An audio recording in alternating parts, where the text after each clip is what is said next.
All right, ladies and gentlemen, we need to get started. I missed the clock there and saw that we were running a little behind, so we need to go ahead and get started and get this committee rolling. We had a marathon afternoon, and we've got another one today, so we don't need to waste much time on that. Before I begin, there are some special guests that Representative Gravely has here today, and I'd like to recognize him just to introduce those folks to the committee. I know some of you are going to be leaving because I know there's some bills that are being worked on. Retirement's got a hearing today at 2 o'clock. I think Chairman Belton has a bill that he has to present or present actually. And so we have a few members that will step out. But before, just in case they do step out, I wanted to let Representative Gravely recognize the folks in the back and thank them for coming. It's not often that we have members of the public come to see the Appropriations Committee, subcommittee on public safety, but I think that these folks have made the journey, and it's worth recognizing them. Representative Gravely, if you would, I'm going to turn your mic on.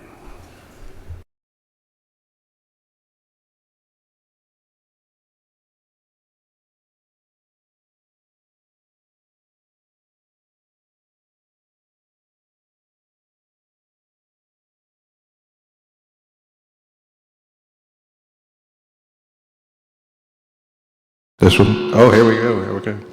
Thank you, Mr. Chairman. We do have a very special group every year. I'm always blessed when Michelle Boatwright, who brings down a group of outstanding ladies for Addiction Awareness Day at the Capitol, which happens to be today. And they have always been a blessing for me to share their testimonies, their stories. So I just wanted to recognize them. If they'll stand, Michelle Boatwright, who leads the group, and her daughter, who goes to school with my little girl, Victoria Boatwright, Kristen Castle, Tammy Gray, Janice Hood, Lexi Cleveland, Keisha Brown, and then also Lindsay Sizemore right here, who is paying it forward. Lindsay works with the Georgia Mental Health Consumer Network as a peer forensic mentoring training project coordinator. And then I'm also proud to have my Douglas County State Court Judge, Eddie Barker, here. Judge Barker, if he'll stand up. Judge Barker, and I've had opportunity to speak to the DUI drug court that he runs in Douglas County, which has changed hundreds of lives. It's a very successful program, and I'm proud to have him today. Thank you, Mr. Chairman. Thank you.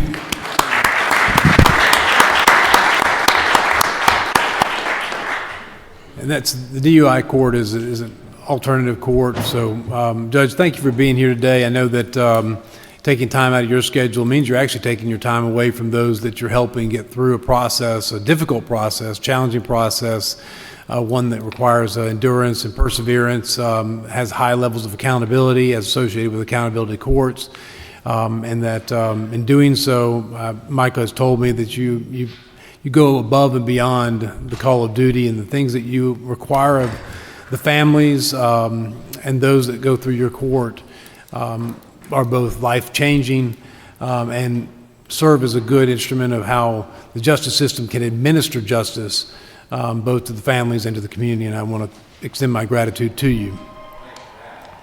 Thank you for being here. I just want to remind our committee of just a couple of things that we have. I think this is just helpful to reflect on what our responsibility is as appropriators. The Constitution clearly sets forth under Section 9, this is under Article 3, Section 9. Article 3 is the legislative branch of government. Section 9 deals with appropriations, and paragraph 1 tells us that no money shall be drawn from the Treasury except by appropriations made by law. And that's what we're doing. So the revenues that come in are set aside in the Treasury, and it's our job to appropriate them by law. Part of that responsibility is specifically that the General Assembly shall annually appropriate those state and federal funds necessary to operate all various departments and agencies. General Assembly. That's our job. And I mean for you to take it very seriously. Also, be aware that the General Assembly shall, by general law, provide for the regulation and management of the finance and fiscal administration of this state. Those are two of our constitutional responsibilities and duties, and I hope that we will perform them well today and tomorrow and the days ahead as we set this budget. With that, what I'd like to do is ask for, with the Georgia Commission on Family Violence, Ms. April Ross is here today to join us and present on behalf of the Commission. It's an honor to have her, and I'm glad she could join us today.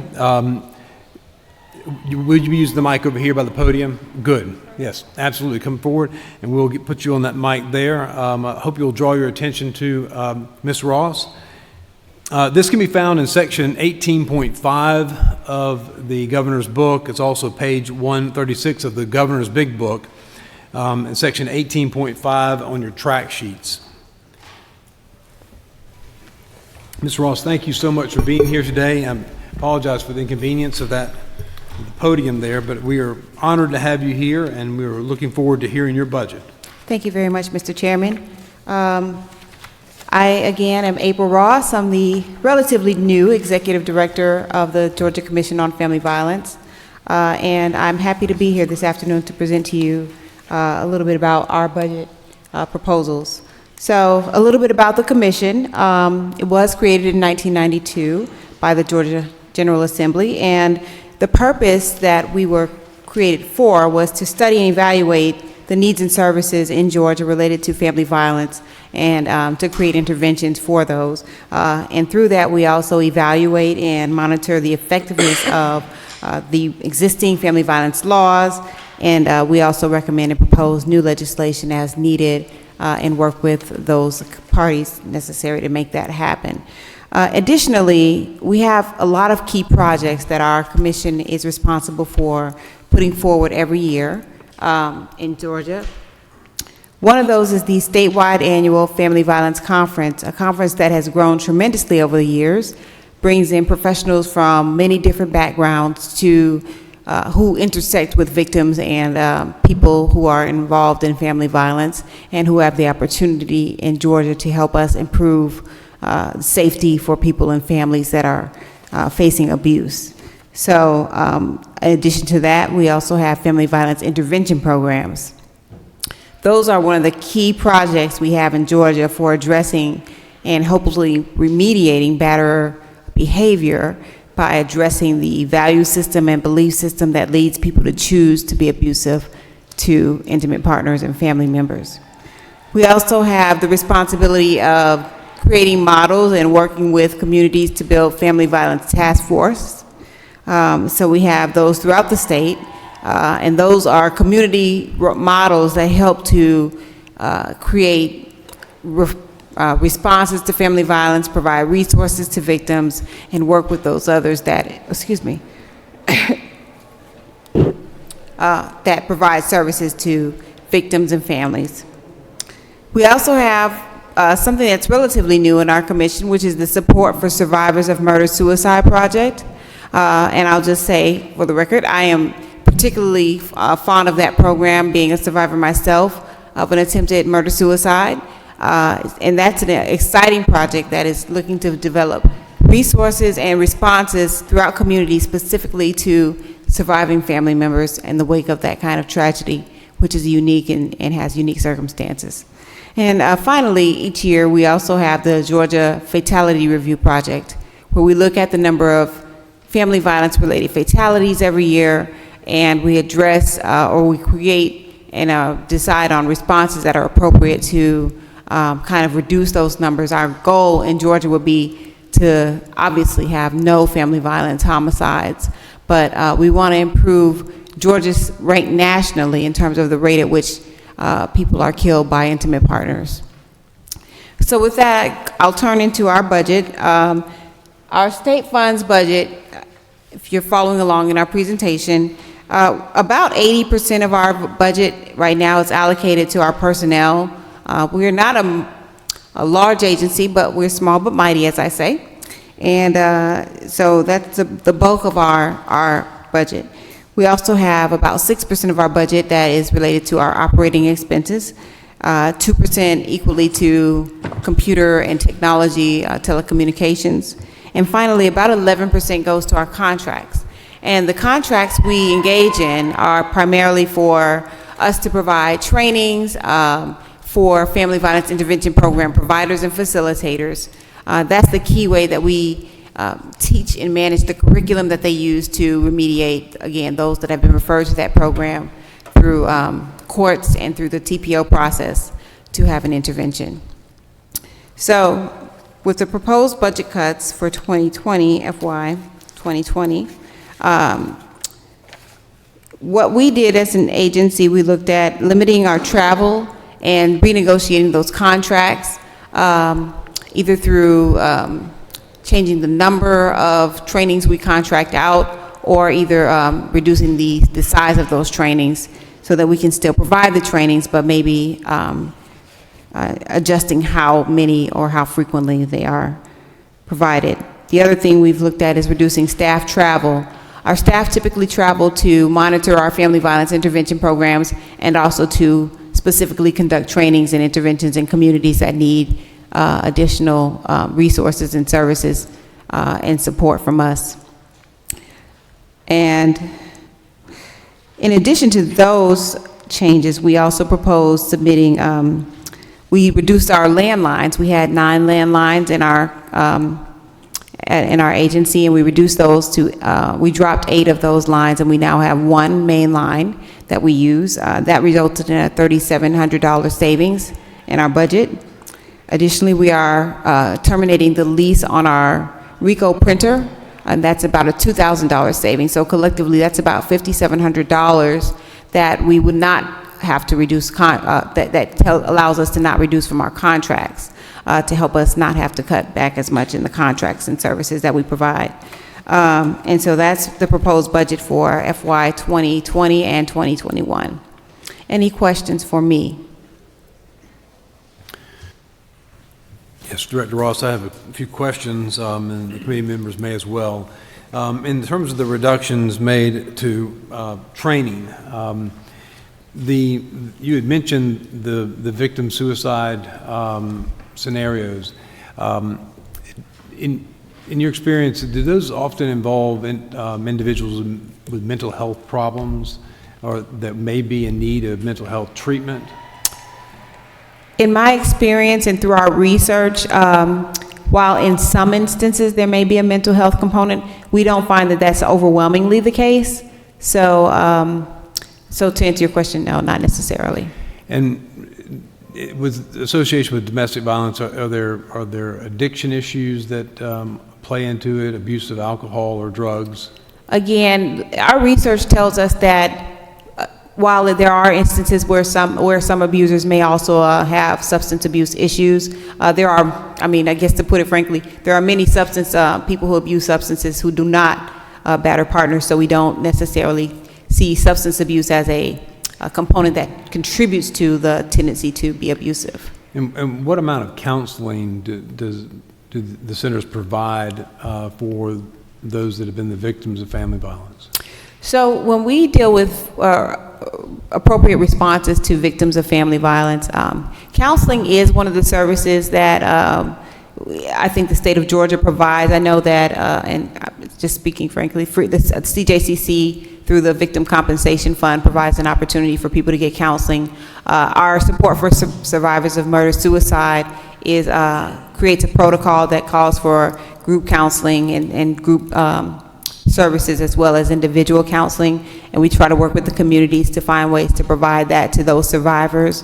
But counseling is an effective tool for victims who have experienced abuse and family members who have experienced abuse or loss of a loved one. And to what extent does the travel and the training that you provide or that is provided to individuals within your organization, does that training tie into the counseling? Does that training tie into their ability to administer aid to the families that are the victims?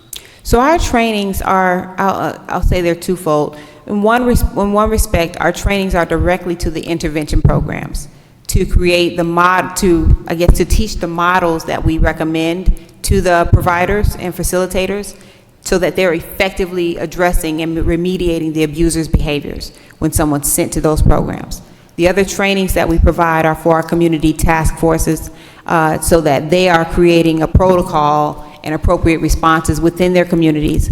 Obviously, from sitting in Metro Atlanta, we're not able to be the resource to everyone directly, but we can teach everyone how to be the resource in their own communities, and that's what we strive to do. And what we find is that our task forces, our intervention program providers, and I guess people throughout the state who intersect with victims of family violence constantly reach to us and rely on us and ask us to come and provide training and support in what they're developing to respond in their own communities. Okay. And how do these adjustments in the budget affect that training? One of the things I thought when we looked at it and realized we would basically not be able to do as much travel and provide, which means fewer trainings. We're looking at opportunities to try to create virtual training models. I'll tell you that rural Georgia will have some challenges with that, but it is one option for us to try to create virtual training models. We don't necessarily want to do kind of just pull up a webinar and watch it and you learned it, because it's really important that we address some of the questions, because a lot of times understanding the dynamics of family violence require us to have that dialogue with the people that we're training and bringing resources to. So we're looking to find ways to try to see if we can virtually not have to limit services that way. Okay. Representative Williams. Thank you, Mr. Chairman. Thank you, Director Ross. Thank you. You answered part of my question just a minute ago when I was going to ask you about the implications for rural Georgians. You already have a small department. Yes. And there's one thing about abusiveness. It's not confined to the city. No. And so it gives me great pause when I think about remote areas in Georgia. And training is so crucial in your department. And again, not being in Atlanta can be very expensive. And so when I think about the rural areas in my part of Georgia and southeast Georgia, it's tough. And in my county of Liberty, and by the way, 3 weeks ago it was said we have the highest military density in America. Because of that density, a lot of people come to our area that are indirectly connected. And a lot of problems occur. Needs are great. We're fortunate in that we're a rural county, but we have a few more services in some counties. But I can go 2 or 3 counties over, and that's not the case. I'm really concerned about the human costs for saving some secular dollars, really. Yes, and our studies have shown us, when we looked at, we have a data enhancement project as well, where we're looking deeper and drilling deeper into those numbers of homicides, family violence homicides, and we found that some of the rural counties in Georgia have the highest number of family violence deaths per capita, when you look at it per capita. And so we are trying to be judicious in how we choose where we go, but obviously we find the need for law enforcement training to be crucial, for the community task forces in those areas to be very strong and robust, and for their protocols and their responses, and for the intervention programs to be effective. We want to obviously stay connected, well connected to those areas, and so we're, I guess, going to be really evaluating how and where we actually physically deploy, but in general, we will have to find ways to do it virtually or remotely. Just follow up, when you say virtual, we already struggle with broadband access in rural Georgia. It's going to be, unless you can come up with a beam me down, Scotty, it's going to be kind of tough to come into rural Georgia, where we struggle with even school assignments, to now be able to do virtual training. I guess what you're asking is virtual even viable? Yeah, is it viable? That's something I don't know. It hasn't been done before, obviously, in our agency, and with me being relatively new, I'm still kind of learning how we work. But it was one of the only options us as a staff developed as possibly being able to address any reductions we have to make in the number of I guess, contract services we can send out and the number of times we can send staff. If the cuts remain in place, I think it would be helpful to try to redirect those attentions to the rural areas. And if you're going to make the travel, that's where the travel probably should be. Down there. Yes, I agree. Thank you. Thank you. Any other questions from members of the committee? I have a light on. Mr. Green? Thank you, Mr. Chairman. Thank you for what you're doing.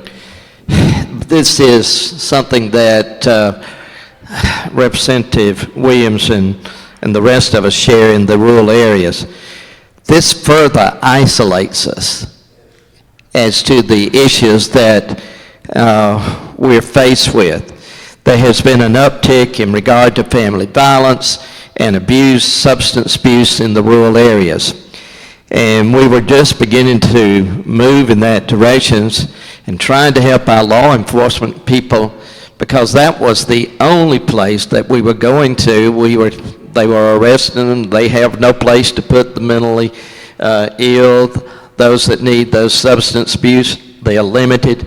So Mr. Chairman, I think this is something that we're going to have to look at very hard and try to come up with something to keep from isolating the rural areas there. The Rural Development Council, which I'm a part of, and several others in here, we noted this in our studies this year of communities, and certainly we need to look at this and see what we can do. Thank you. Mr. Chairman, I appreciate those comments. Ms. Ross, thank you so much for being here today. Thank you to your staff. Appreciate that. Thank you for the information that you provided us. And so, seeing that there are no other questions, we'll move on to the next item on our agenda, which is going to be the Department of Defense. Thank you. We have our Adjutant General, Tom Carden, and his staff are here today. Just for references to members on the committee, we'll be under Section 20 of your budget. So just turn a couple pages further in your track sheet and you'll be there. If you're following along on the big budget, we're going to be at page 149. And before the tag speaks, I didn't mean to say something at the very beginning of this meeting. The Attorney General's office was very responsive to our request yesterday, providing us with all the information we requested. I think there's a few clarifications we're working out, but they were highly responsive. I think we received those comments back either last night or very early this morning, and my appreciation to Attorney General Carr for that responsiveness. I fully expected it and didn't have any doubt that we would get that information. I also note that the Prosecuting Attorney's Council also provided us with the salary breakdowns and schedule that Representative Holcomb had asked for. So I think Courtney has that information as well. We've been okay. So she can send that out by email to all the members. The Department of Defense is under Section 20, page 12 of your 2021 budget, and I don't think there's anything under the 20 amended, so we'll be focusing on that. Is that correct? Okay. Good afternoon, Chairman Welch, members of the committee. Thank you for allowing me to brief you today on the Georgia Department of Defense budget for the remainder of 20, as well as the budget for 2021.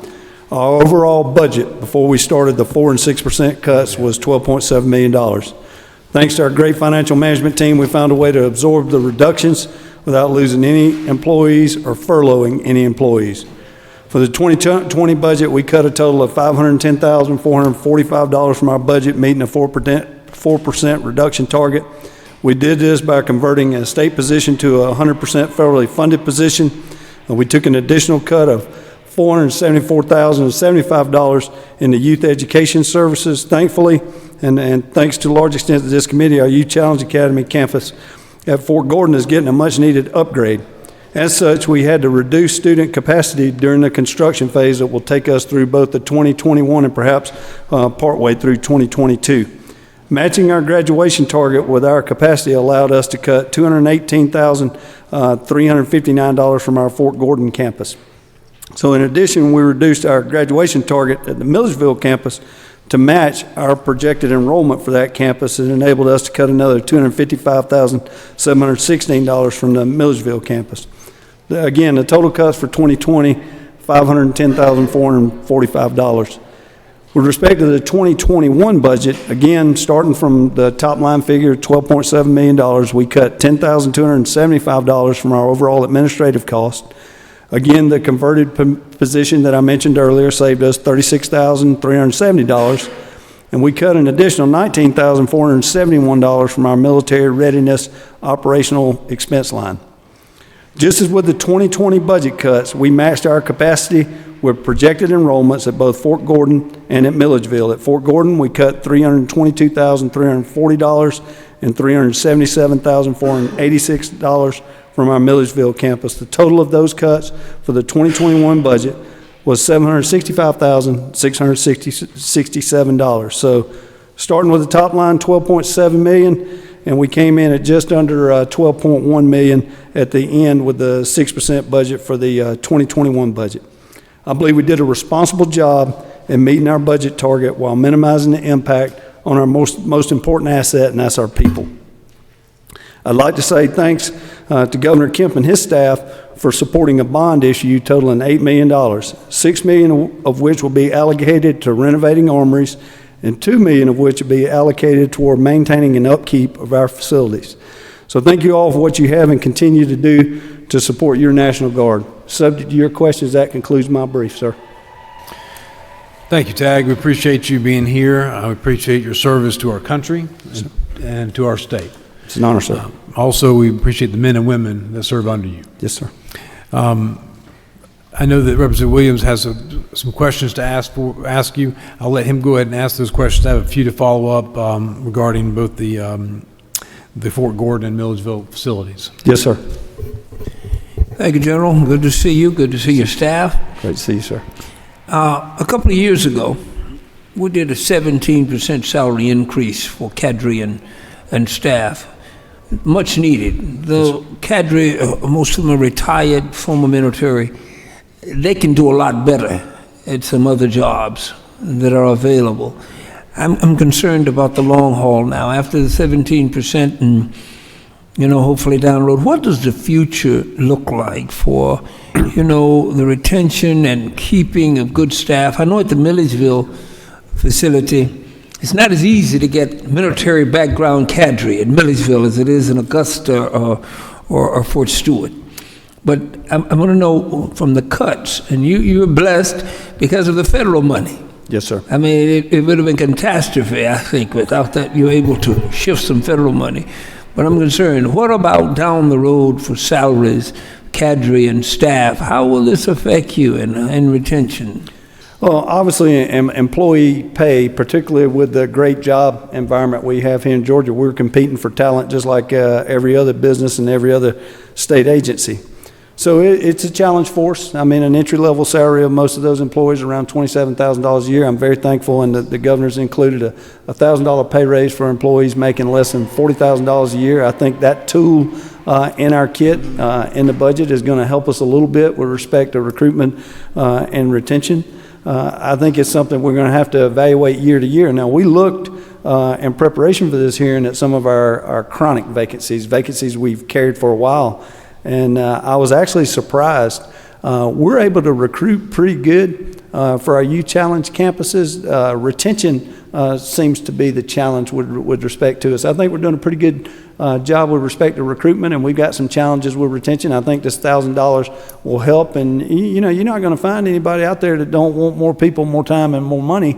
But as a leader, we just got to be responsible to make sure we're giving you a good return on investment for every tax dollar that you allocate. And if you look at our agency overall, for every one state dollar you put against Georgia DOD, we return 46 of your federal tax dollars to the state. Many of these youth challenge employees, all of them in fact, are 75% funded by the federal government.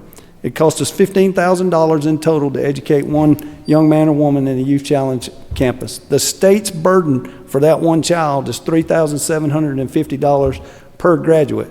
Now, if you compare that with what you have to pay to put one child in the RYDC for a year, you can either pay $90,000 to put them there, or we can take a chance on trying to educate them at $3,750 a young man or woman. So while I always want to give you a better product, as does the entire DOD team, we're rowing hard every day to try to make use of every dollar that you all allocate to us. Great. I hope I answered your question, sir. You did, thank you. All right, Vice Chairman Rogers. Thank you, Mr. Chairman. Mr. Cardin, appreciate you being here today. Yes, sir. Appreciate the Sonal. job that you and troops are doing, and you're constantly in our thoughts and prayers, especially those that are overseas. So, thank you. Thank you, sir. I'm gonna switch to the civilian component of it, the State Defense Force, which, Yes. by the way, I'm a big fan of. Yes, sir. I know for the longest time, if you looked at the amount of volunteer hours that we got out of that group, we had a pretty good return on investment because there wasn't much money involved. Yes, sir. Over the course of the last couple of years, it's grown. I think in 2017, I think it was about $50,000, and then in 2019, we added another $50,000 in, so it was about $100,000. And then last year, we took it out, but it came back in plus another 25. So you're somewhere probably around $125,000 on it for the State Defense Force. Are we in a position now where we still need that much money, or tell me where we are with this group? And then also, I know that we were doing some things with equipment. Is the equipment up to date? Or are we still constantly monitoring that and maintaining that with money, or where do we stand with the whole group? Well, sir, I'm glad you asked that question because it gave me an opportunity to say something great about your Georgia State Defense Force. The members of the Georgia State Defense Force, they buy their own uniforms. They give unselfishly of their time and talent. So, in terms of return on investment, I think you're getting a great bang for the buck with your Georgia State Defense Force. With respect to the dollars, I actually think that the numbers last year in the governor's budget was around $169,000, I recall. I think this year you'll see that it's grown a little bit, somewhere around $194,000. And so, there's not a lot that we can do for our State Defense Force because of the way that we're structured. But one thing I believe that we can do for them is to make sure that when we send them out at the behest of the Georgia Emergency Management Agency, and I know Director Bryson could attest to this, when we send them out, we get a mission assignment from Director Bryson and we send them out. I think we owe it to them to send them out with the equipment that they need, the safety equipment that they need, that we bend the odds in their favor, that they go do something good for their neighbor, and they get back to their families without being injured. And, we turned a little money back recently to OPB for money that we didn't spend last year. So, from my perspective, I'll ask you to support what's in the budget, what the governor's approved in the budget, and I can assure you that if we can't give you a good return on investment on it, we're going to give it back to you. But I think that's a good number that we've got, and it enables us to make sure that we're making them safe as they go out and give unselfishly of their time and their talent to their neighbors at their greatest time of need. Sir, I hope I answered your question. You did, and matter of fact, I totally agree with you. I'm a big fan of it. Yes, sir. Have a number of people in my area that belong to it, and Yes, sir. It's one of those type of things. I can remember when Snowmageddon came and a couple of other things. Those guys are out there for a long time, and they've always responded well. I think they responded during Hurricane Michael last year, and you're right. These guys buy their own stuff. They provide their own transportation. The least we can do is make certain they're well equipped and they're safe. So you answered my question. Thank you, sir. Yes, sir. Thank you, sir. Tag, let me ask you a question about the vacancies. How many vacancies do you have? Okay. Sir, we're running 134 vacancies right now in the Georgia DOD. I'll tell you, in terms of long-term vacancies, it's about 40, but most of those long-term vacancies are majority federal funded, and they're intentional in nature. We're certainly running, again, a lot less in the YCA. We think we're going to give back. We're running 78 vacancies specific to the YCA right now. We think we're going to give about 20 of those positions back. It allows us to right size while the construction's going on, and again, matching our capacity with projected student population. And so we're in pretty good shape, again, with respect to recruitment. It's the retention piece that generates the vacancies for us, sir. So when your budget says that you're reducing funds for a temporary reduction in cadet graduation, are you also reducing the staffing? Oh, yes, sir, absolutely. And that's kind of how we're right-sizing ourselves. It's not just taking beds offline and what it costs to get the students through. It's the cadre to student ratio is being reduced by 20 across the board. So are these existing positions then? that are being- Yes, sir, they're existing positions, but those positions are not filled. As I mentioned, sir, we've got 78 vacancies in the YCA. So in terms of what we deliver back to the taxpayer of Georgia, it should, be negligible. In fact, we're not furloughing anybody, and we're not putting anybody out of work, sir. And so we're not cutting existing No, sir. positions that are filled, just these vacancy positions, and then you're also not cutting the services to the Youth Challenge Academies. Yes, sir. They're just, we're not going to expand it anytime soon, is what we're That's saying. correct. Yes, Now, sir. I did want to talk to you a little bit about Fort Gordon Youth Academy. With the repairs, the overall that you're making there, do you anticipate that you're going to need to ask for either those positions back next year, or how's that going to play out when you have the facility back up and running as it was? Because that's a major operation. Yes, sir. Lots of barracks, runs sir. really well. The cadre is extremely impressive. Yes, sir. And the outcomes are amazing for these children. Yes, sir. We, right now, there's never been a construction schedule that's right down to the minute. But we're thinking we're going to be in the 2022 budget year, from a state budget year perspective, before we will be in a position to assess whether we need to come back and ask that question or not. So it'd be hard for me to, see into the future and tell you, but I think that's certainly within the realm of the possible. I think as facilities improve, I think perhaps our staff recruitment might improve with it, or our capacity to do that, and we might actually, students may be a little bit more interested in attending a campus that's a little bit better. And I think based on what you all did for us with respect to the renovation dollars, really going to help that. And we look forward to having that discussion when the time comes, sir. Good. Now, doing my math on this, you said you had 134 vacancies and that there were 40 were long-term. You had 78 vacancies just in the YCA programs. So if I'm looking at this correctly, if we take out the long-term vacancies out of the if we take out the vacancies between the long-term and the 78, then that's 118. The additional ones that we're talking about, where are those? They were in our facilities management office at Fort Stewart, basically scattered out through the DOD, but again, they're majority federally funded positions, so we have to also manage the budget piece on that end as well, sir. Would you mind if providing me a breakdown of those positions, the positions that are vacant in each of your, say, the Youth Education Services, Military Readiness, and the administration, Yes, sir. that are state funded completely, Yes, sir. those that are federally funded completely, and those that are partial, and then what that partial breakdown is? Yes, sir. Be glad to. Just to make it a little bit easier, we'll give you the exact numbers. But a lot of people don't know this, but your Georgia DOD only has about 13 100% fully funded state positions. I thought most of it was federal. Yeah. And 3 of them are in this room. Good. That will be helpful in guiding our Yes, sir. decision making. One follow-up is that I know that y'all have been working really hard on the Milledgeville Youth Challenge Academy. Yes, sir. And that in of itself has been somewhat of a challenge.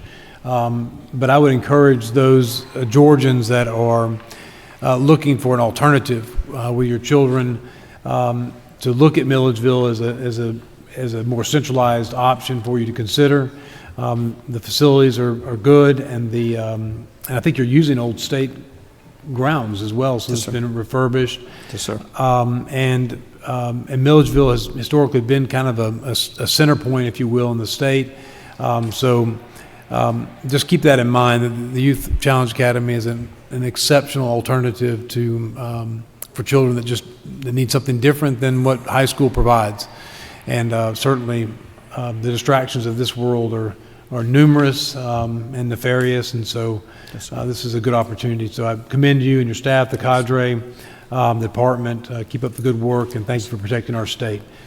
Representative Williams wants to have the last word, evidently. Yes, sir. Thank you. I was liking what you were saying, Chairman, because there are a lot of people out here that really are not familiar with Youth Challenge. And one thing about Youth Challenge, it has no respect for socioeconomic background, because some very solid middle-class children have had to go to Youth Challenge to find their way. And I think that if we talk about it more, there's still a lot of help that Youth Challenge can do for kids. And I won't even call them troubled youth, but I will call them those that have kind of gotten off the path. It's a great program, and the best advertisement is you and others like you. Thank you. All right, with that, we'll wrap up. Any more questions from members of the committee? I was just wondering if Representative Williams was the poster child for that program. I was, but my case was so bad I got turned down when I tried. Believe it or not, back in the day when you finished the program, the stipend was great. They gave those kids more than we make in 2 months, 3 months for coming by. And I tried to get in, I was a little old, but great program. Yeah, and to go down there for if you haven't gone for graduation as a member of the committee, I would strongly recommend that you do so. It is, I mean, it's just thoroughly impressive to see the young men and women that come out of that. I mean, they're far more diligent and disciplined and focused on a life, with a trajectory of I'm going to make it and I'm going to succeed, and they now have the confidence to do that. I mean, it will just make you very, very proud of what this program does, and that's why it's hard to see it cut. I mean, we see this in here, and I understand your strategic cuts you're making. However, it's still hard to see that, and I wish we could do more to get more kids there. But in part, that's a good sign in a way that you don't have more kids coming in than you do. But I suspect that that's not a lack of supply as much as it is a lack of awareness. And so I think that Representative Williams is exactly right. People need to know more about it and seize that opportunity, which is why we're giving a lot more lip service than we might otherwise. But thank you for your service. Yes, sir. Thank you very much. It's an honor to be here.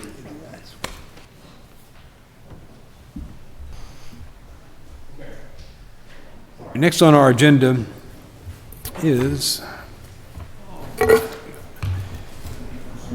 Homer Bryson. We appreciate the director being here for the Georgia Emergency Management and Homeland Security Agency. This is section 27.1 in your track sheets, and pages 199 through 201 in your big budget, so that you can follow along with us as we go through the request. Also, Director Bryson has given a handout for us to look at. You'll see it here. It's in the blue, and we'll let you turn it over to you, Homer. Thank you for being here. Thank you, Mr. Chairman, committee members. It's a pleasure to be here. And before we get to the budget, I want to spend just a few minutes to talk about some recent efforts within our agency, because looking at the committee, I know many of your local communities have been directly impacted by some of these. We look at disasters and emergencies. The most recent, of course, being Hurricane Michael. It's impacted 69 counties in our state, and FEMA estimated damages at $190 million. And I'm going to say we, and when I'm saying we, it's the federal government and the state government combined. We have provided back to date to local communities relative to that disaster $48.2 million. And on top of that, we have provided back $242 million for debris removal at no cost to those local communities.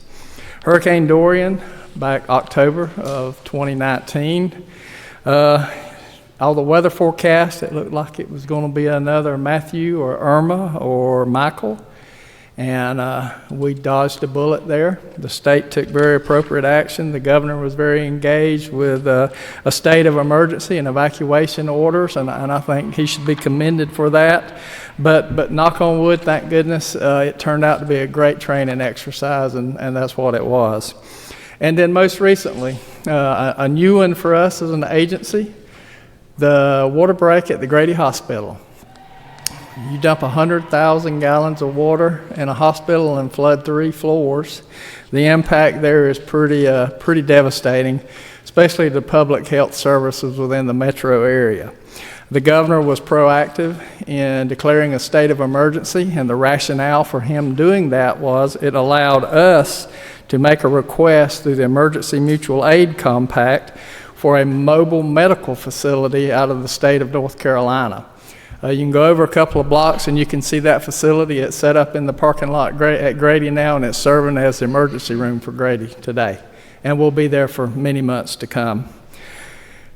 Over the past year, our agency has been very aggressive in looking at acquiring supplies and materials to aid us better respond to disasters in the future. And at almost no cost to the state, we've acquired over $3 million worth of tarps, blankets, meals ready to eat, and generators to assist with those efforts. I mentioned Matthew, Irma. If we go back to Matthew, that hurricane impacted 20 counties in our state with a over $120 million impact, and we have provided back to the local communities over $83 million.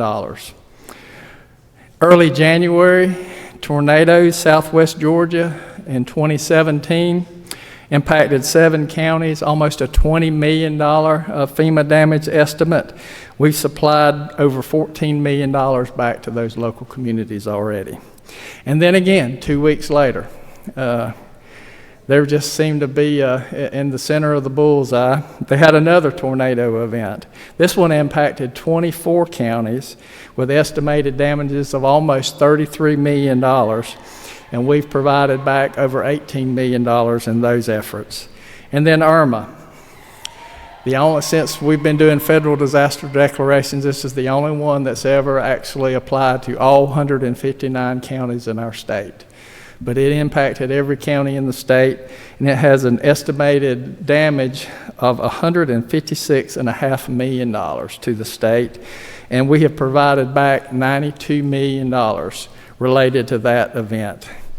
Now I'll change gears for just a moment and talk about what we've done recently regarding Homeland Security.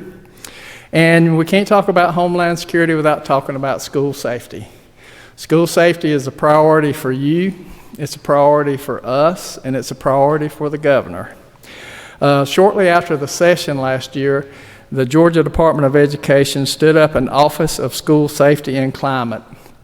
We came on board with them very early, and we've actually assigned a full-time person in the office with those, and we're already reaping the benefits of that relationship and partnership. We have developed a standardized school safety plan template, and we've distributed that to every school system in the state, and we've heard nothing but positive reviews about that. We hang our hat on training and technical assistance. We provide a vast variety of training across the school systems and to the general public also. But we went to the school systems and we asked them, here's the training that we're providing. What do you need that you're not receiving? And we heard 2 things back from them. One was a request for de-escalation training for teachers and bus drivers, and one was for a 1-day academy for school administrators and SROs. We are well on the way in developing those programs and hope to have those rolled out in the next several months. Our school safety coordinators conducted 190 classes last year, a 52% increase from the previous year. They taught 68 civilian response to active shooter courses, the most requested course that we offer. And they conducted 156 school security site assessments. Working with our partners at the Georgia Department of Public Safety and the GBI, we pooled resources and personnel, something you don't see often enough in my opinion. But we pooled resources and people, and we stood up a See Something, Send Something app for the state of Georgia to report suspicious activity.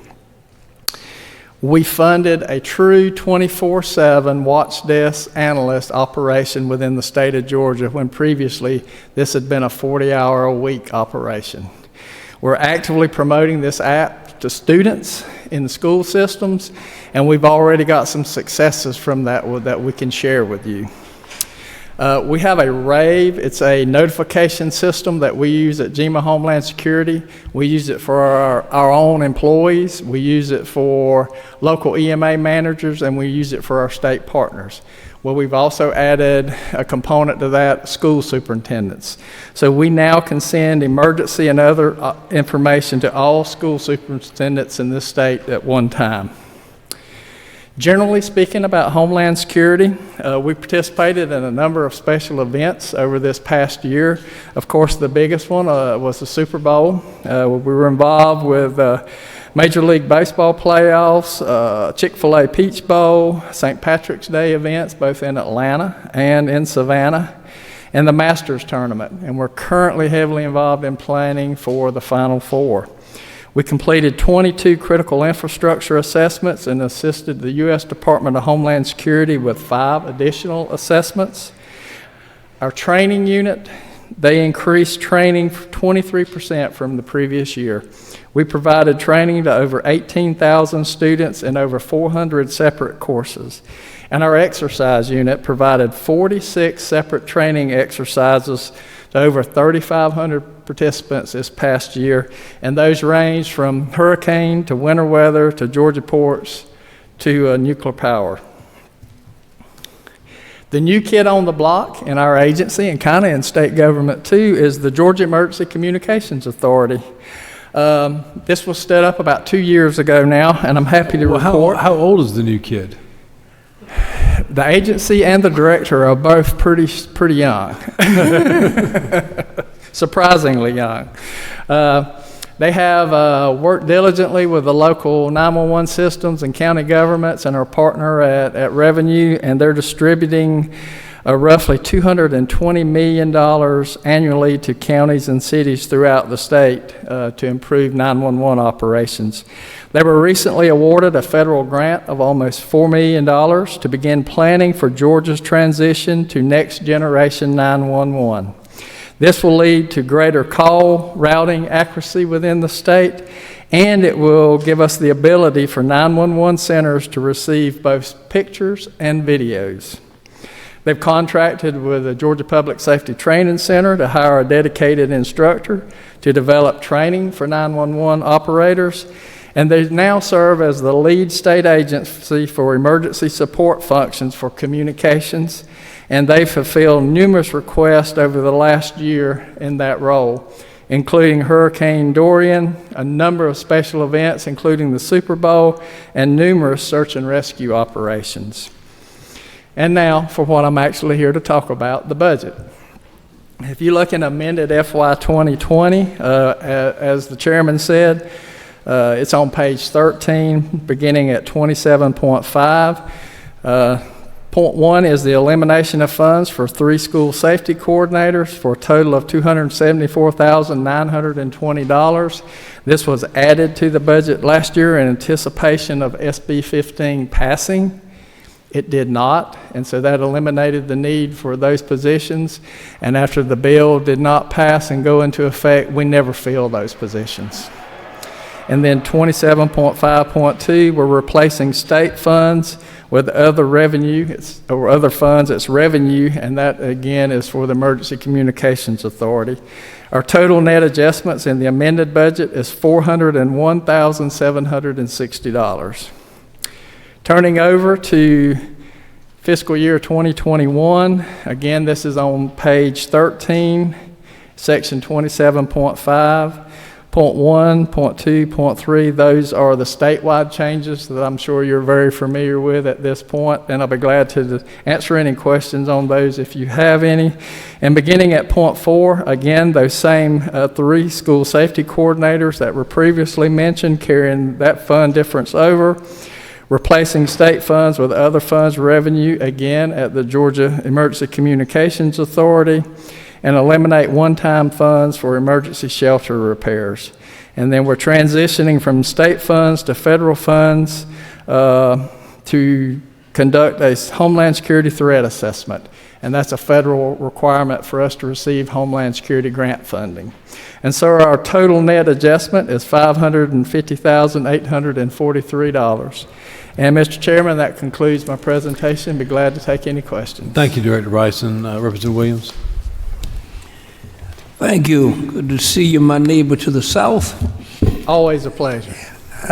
Question about, and it will lead to a question of follow-up. Tell me about the elimination of funds for the 3 school safety coordinators, the SB 15. As I said, that this was a bill that was vetoed by the governor, and those positions were added into that. And one of the downsides or concerns with that bill related to the administrative burden that the bill was going to create, so that went away. Internally within the agency, I've never been one to wait on looking at how we can provide better service to the citizens of this state. And as the representative says, I'm a rural person, so I understand the rural communities. And we had already moved 2 people from behind desk in my agency and assigned them into the field for the Homeland Security, and a part of that is school safety. So we're already put 2 additional people out there. We also looked at 2 other positions within the agency that were coming vacant. We realigned those duties, took them out from behind desk, assigned one to training primarily for schools in South Georgia, and we're in the process now. Hope to hire someone for that northern position probably sometime later this year. Okay, all right, thank you. That answers my question. Thank you. A few questions concerning the school safety is the see something, send something, or see something, do something app that you talked about. Tell me, when you said that that you're seeing success in use of the app, could you be more specific in terms of the promotion of the app so that it's out there and available and people are, and then what is the use? What kind of return on that investment are we seeing? We're actually, we've been promoting this in schools. We've had a poster printed and some other promotional materials that we're very aggressively promoting this in the school systems. That's really our primary focus now. We've done some outreach to the statewide, but we haven't done as much with that. My numbers are a little bit dated with this, but I can tell you several months ago, and looking at the data, there had already been over 1,600 calls in to see something, send something. Mm-hmm. Out of those 1,600 calls, again, this is a little dated information, but if memory is correct, 247 of those calls related directly to school threats, and there were a number of arrests that were made off of those calls. Just let us know exactly what the more modern numbers are instead of the dated numbers. It'd be helpful to know what the current numbers are. Be glad to update that for you. Sometimes the initial use and rollout of something can have a spike, and then you can see it taper off, or you may see it go up. That would be helpful to know. Secondarily, the school system in Henry County has implemented a school safety program whereby the teachers and it's coordinated with the sheriff's department and local law enforcement and emergency response simply by an app on their phone as well.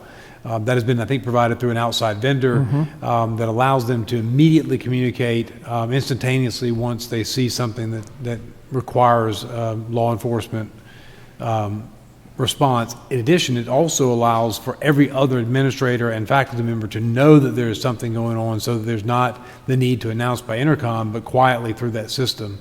So that's an impressive system that they've used. The grant money that we had administered out last session, they've already applied that money for that purpose. To what extent that those kinds of systems are being utilized throughout the state, if you're aware at all? There's a number of those different systems in the state, and I'm familiar with several different school systems that have different versions of that and different levels of that in effect. And I think there's a lot of interest in that, and a lot of school systems are looking at that. I think that was one of the things that was smart on the governor's part with the budget last year, and not directing how those school safety funds, but by giving the school systems themselves the latitude to put that money where they most needed it. I think that was wise, and the reality is this: school safety is really, if it's going to work, it has to be done at the local levels and the cooperation between the local governments. Most school shootings that occur last less than 4 minutes. And so it really is something that has to be driven and worked on at the local level, and I think the state's role with that is with technical assistance and with training, and I think that's the model that works best for us.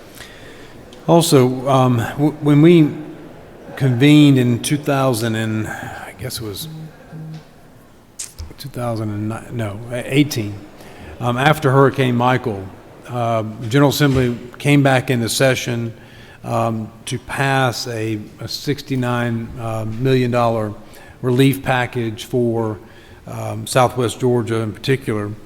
Of that, there was, I noticed in your numbers here relating to Hurricane Michael, that we only expended so much as $48.2 million in monies. And I want to know if you could speak to the apportionment of at least the emergency funds that were allocated as a part of that, and how that's going to move forward, because it seems very delayed in terms of the overall response to assistance to Southwest Georgia. I'd be glad to. Great question. The funding that you're referring to that was allocated by the state, that's a different pot of funds that went to that disaster outside of the numbers that I've shared with you here today. The numbers that I've shared with you here today are FEMA eligible disaster cost reimbursements. Okay. And yes, I agree with you that it takes too long with these monies to get them back into the local communities. I think of it as a three-legged stool. When you have the federal dollars involved, you have local governments and reporting responsibilities that they're liable for. Then you have the state leg and the pieces that we do there. And the governor's been very gracious to us, and we have added positions into our work unit that processes that for us to get to FEMA. All those positions are 100% federally funded. So we've really shortened any delays at the state level and local communities receiving that money. But then the third leg is the federal government. And we have very little control and very little input in how long it takes to process through the federal system. As part of that relief, I noticed in your slide on disasters and emergencies for 2019 that you'd indicated that you had acquired, it looks like you're trying to rebuild up your surplus or your reserves for tarps, blankets, waters, MREs, and generators. Just as a comment, I know that there were several members of this General Assembly, in particular the House, that trailered generators down to Southwest Georgia to help with emergency operations, maintaining health facilities and other necessary facilities during the time. I'm not going to name the names of those individuals who did that, but that just goes to show in my book that leadership in this House goes beyond sitting in these meetings and listening to presentations. It goes into the action that you perform in your districts. And I know members, and one member is going to present a bill that lent a helping hand in that regard. And so I just wanted to echo that sentiment, because I see you're restocking generators, and for good reason, because I know that a lot were used during that episode. And this really is just a small piece of that puzzle. I honestly didn't get into a lot of that related to hazard mitigation grant funds that are available for our local communities, and they apply for those grants, and we're processing through theirs now, and it's literally several hundred generators that we're processing through to go to our local communities to address those issues that you're talking about. Good. You also had mentioned here under Hurricane Dorian that it turned out to be a good exercise. My question to you, though, Director, is that I want to know how the radio systems worked during the response build-up and the ability to communicate across different radio frequencies and different radio channels throughout the coastal region of the state of Georgia. That has been a challenge in the past. It is a challenge that our state faces in terms of emergency coordination. And I know that part of the contemplation for the Georgia Emergency Communication Act was to help address that and provide some centralized organization in that regard. Could you speak to that, please? Yes, sir, and you're correct. It is an issue, and it's been an issue. I've been in law enforcement in this state for almost 40 years now, and it's been an issue my entire career.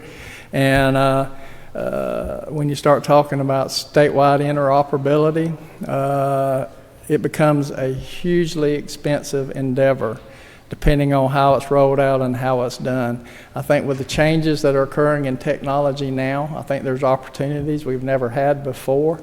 And as we ensure that we have the funding in place through Michael's shop, that's one of the things that's on our radar that we're looking at. Southern Link has come out with a product now that we think has some potential there to help bridge the gap with that. I don't think it's the end all, but I think it's a device that could help bridge that gap somewhat. But it is definitely something that we have on our radar, and we're concerned about it just as you are. Okay, thank you. See no other questions from members of the committee. I appreciate the presentation that you made to us today. I did have one more question, though. In 2020, last year, we had provided $100,000 in repairs and renovations to emergency shelters. Have those repairs been made? What's the status of those? Yes, sir. It was one shelter in southwest Georgia, and that process is underway. And I don't want to speak without a term, but I think we have forwarded the majority of those funds to that local community. We may have a small piece held back just to ensure completion of the project, but the bulk of the funds have been provided to the local community. Director Bryson, thank you for your service. Thank you to your men and women that serve with you, and thank you for the presentation today. We're glad you're here, and thank you for being prepared with your numbers. Thank you. All right, we've got a couple more to do today, just a couple. Next on our list is our Georgia State Board of the Criminal Justice Coordinating Council and Accountability Courts.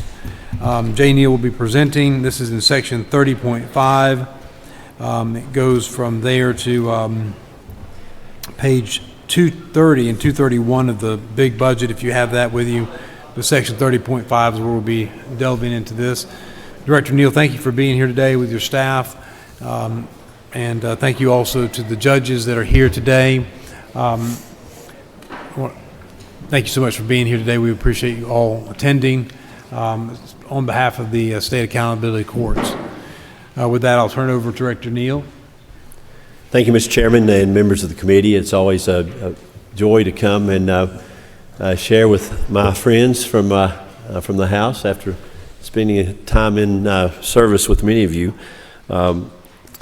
We're here today to support the governor's recommendations for our budget, and when the governor shared with us last fall that he wanted to see us utilizing technology and innovation to eliminate duplication and create efficiencies within our agencies, we began to think back over what we've been doing at CJCC for the last number of years. And quite frankly, we have made some significant progress over the last 3 or 4 years at CJCC in doing that. And before we get into to the budget, I would like to have our division director from our administration division to come and share with you a little bit of that. Nathan Branscombe oversees our HR and IT budget and finance programs, and he's going to come and share briefly some of the things that we've done over the last few years to use technology and innovation to create efficiencies. Thank you, and good afternoon, Mr. Chairman and committee members. So CJCC works very hard to support the victims and the criminal justice agencies in the state of Georgia. And Director Neal asked me to very briefly, I promise briefly, share our efforts to improve efficiency with which we provide these services. So we've been using technology and innovation with a goal of maximizing the money we put out into our communities to actually provide services rather than hold it back and create administrative burden. And this kind of goes back to 2014 when CJCC was faced with a dramatically expanding programmatic budget as both federal funding and state funding for our programs and criminal justice reform occurred. And we found that we were limited by 15 to 20-year-old software systems, which I know a lot of state agencies face. Insufficient staffing, immature agency policies and procedures, and a number of things holding us back. And as people are often familiar with, it's often hard to identify administrative funds to come along with additional programmatic funds. So our goal was to find ways to streamline our operations and keep providing services and improve services without risking the programmatic funding or having worsening services.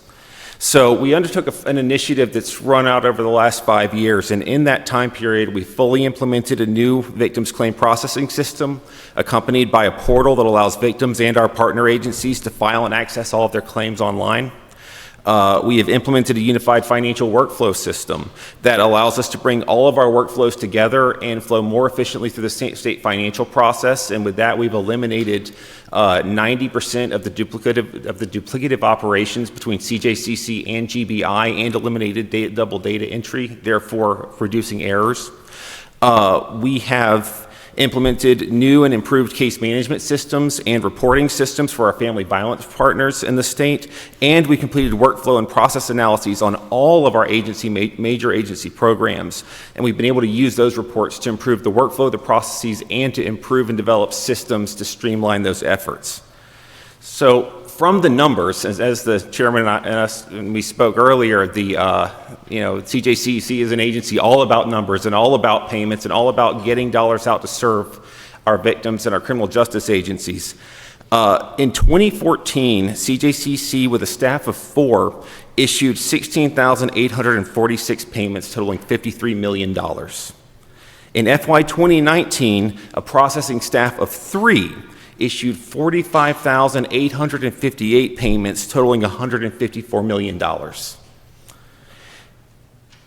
In our victims compensation division, in 2014, a comp claim typically took in excess of 30 days to fully investigate and as much as 4 weeks after the approval to pay that claim. At the same time, staff were frequently required to work large amounts of overtime to meet our needs and our victims' needs, and we ended up typically with payments around $18 million per year in that period. In 2019, the average processing time for a claim due to our new systems and processes was 15 days, with the typical payment going out within 7 to 10. And at the same time, we put $21 million and more than 3 times the number of payments out into the state, while staff worked absolutely no mandatory overtime. Let me ask you about the claims. Yes. And the compensation.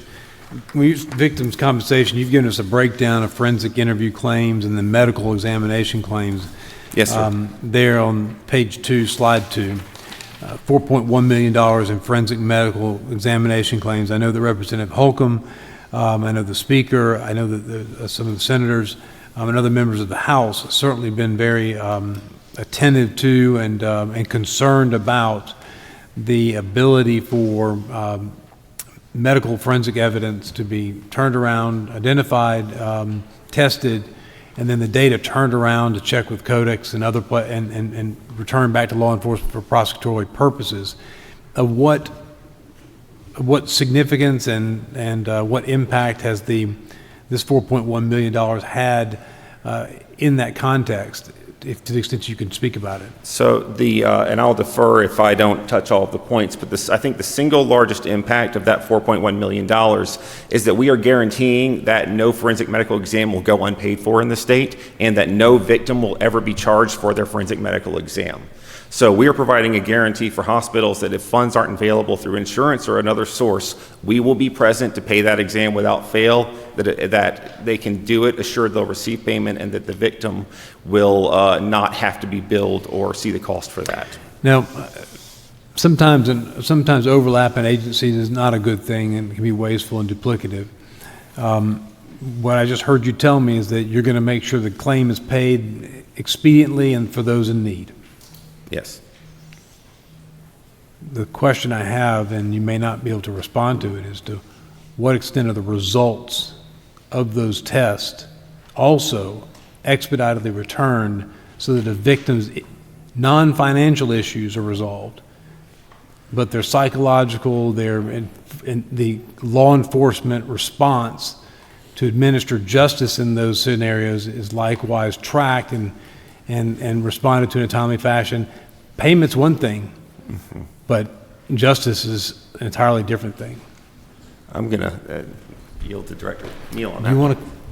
So, Mr. Chairman, our sexual assault and human trafficking unit works very closely with all of our sexual assault centers and victim advocates, whether in district attorney's offices or in those centers.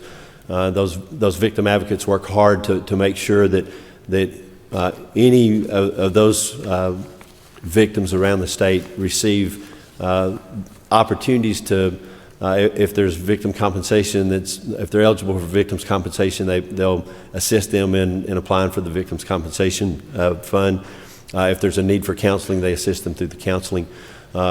We also work very closely through the Sexual Assault Kit Initiative to make sure that, for example, we've got an initiative here in the metro area working very closely with the CAB in Cobb County, where we've seen some pretty significant results on some of those cold case kits that have been tested over the last few years.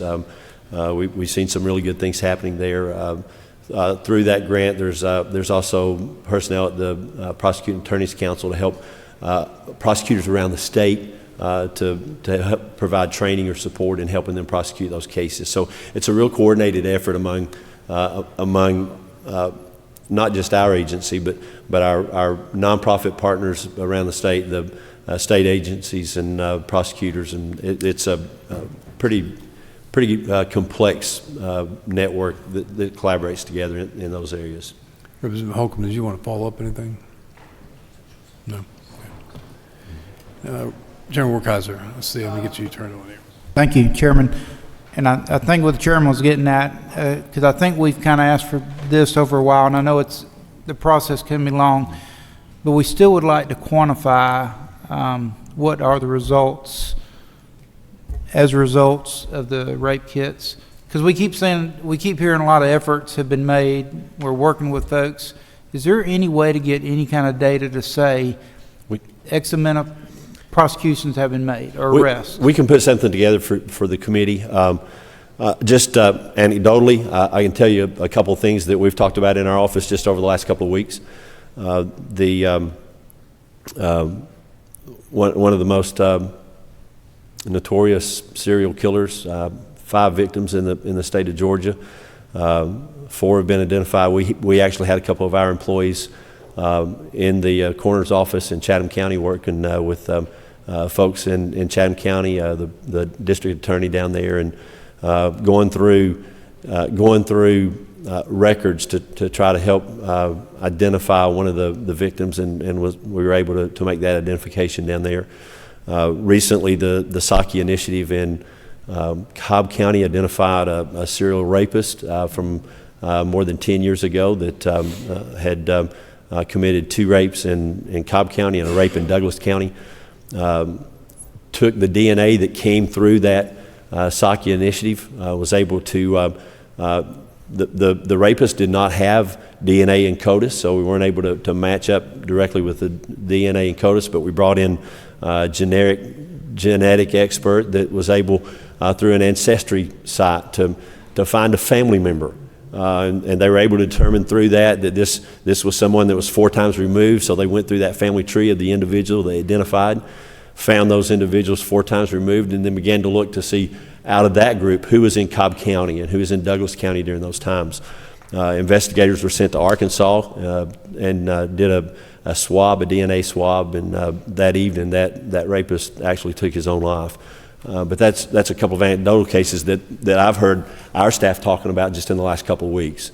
But we can put together some information to get that to you. All right, thanks. Because that's what we want to hear. Okay.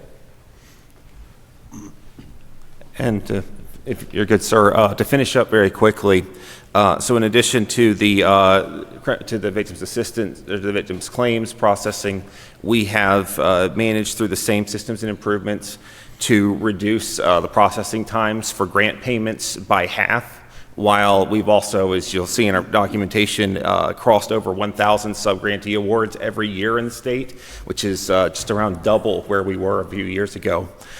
And ultimately, we've succeeded in tackling a lot of our biggest kind of systemic challenges to modernizing our workflow and getting money out into the state to do its job.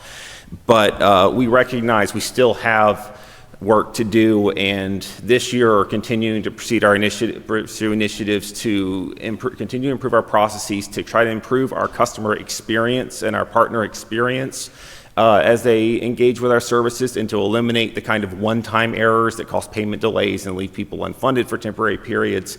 And so we're looking at both improved reporting and automation systems, including robotic processing applications to try and essentially work down our opportunity for human error and human slowdowns in the workflow system.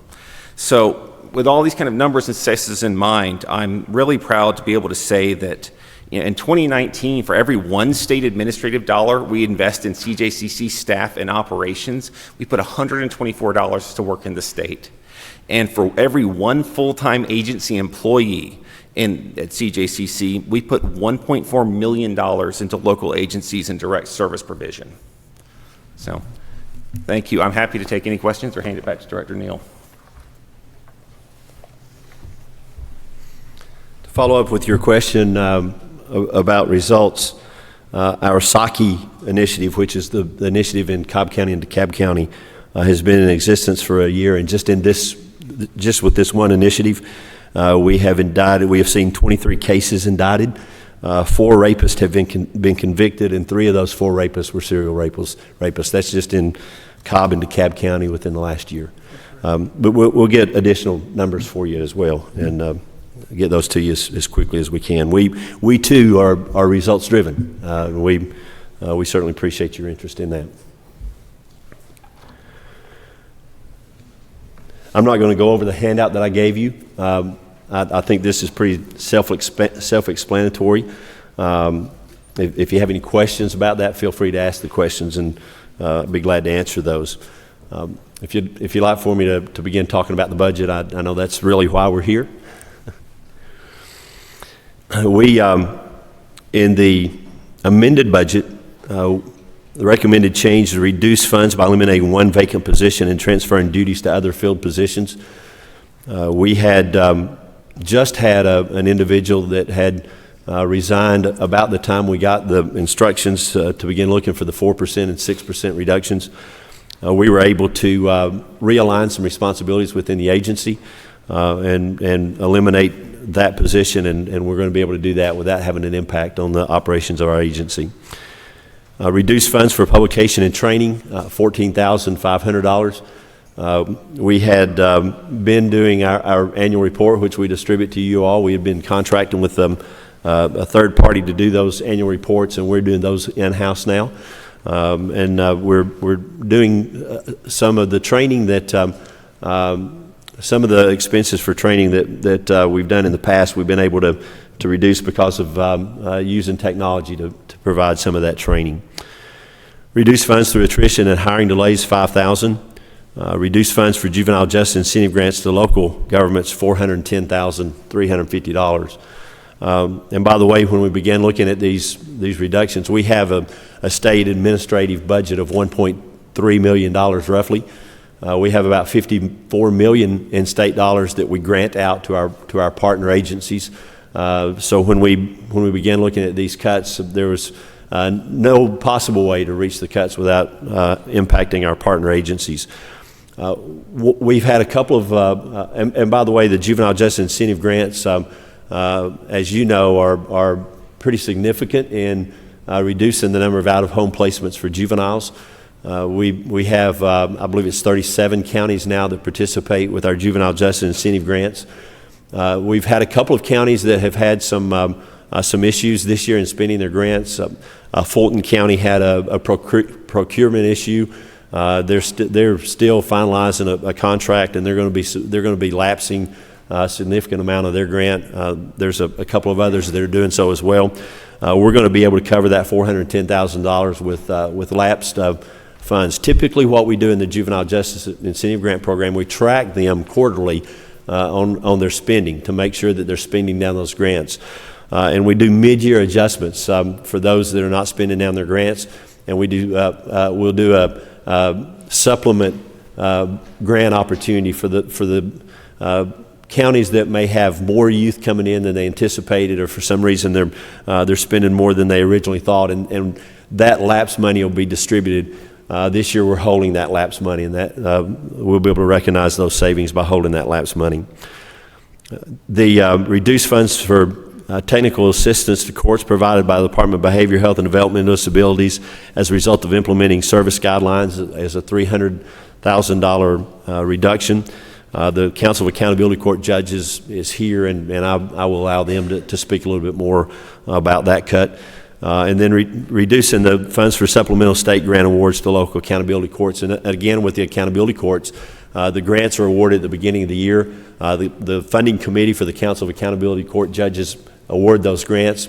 And then there's a supplemental grant mid-year with accountability courts as well. And we're reducing those funds for that supplemental grant of $1.3 million.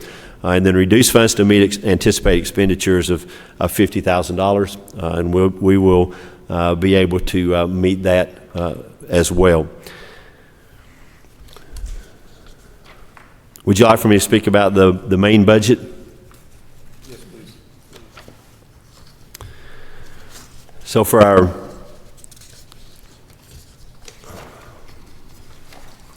let me see if I can find the tracking sheet here.